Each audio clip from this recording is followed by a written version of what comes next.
የታወቀ አቋም ነው ያለን።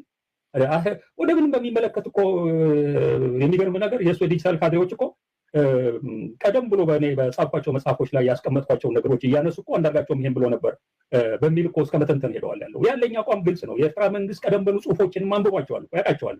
እነዛ ጽሁፎች ከዘመናት በፊት ሁኔታዎችን በሚገባ ባለማሰብ ባለማሰላሰል ሌላ አማራጭና መፍትሄ አለው ወይ የሚል ነገር ሳይመረመር የተጻፉ ጽሁፎች ናቸው። አሁን እኮ የምንመለከተው ያለው በእድሜያችን በገፋበት በሰከንበት አጠቃላይ የዓለም ሁኔታ ምን እንደሚመስል የሀገራችን የውስጥ ሁኔታ ምን እንደሚመስል በምናውቅበት አያቶ አንዳርጋቸው እግዚአብሔር ይለት ሻቢያ። ስለዚህ የትኛው መጽሐፍ እንውሰድ? አሳያችኋለሁ። ይሄ 2018 ነው እንትን ያለው እንግዲህ እሱ አይቶት ድጋሜ የታተመው ማለት ነው። እሱ አይቶት እና የተሸጠው እኔ በ2018 እንደገዛሁት አስሉት። የፈረንጆች 2018 2 ሲደመር 5 7 ዓመቱ ሳላስብ ነው የጻፍኩት።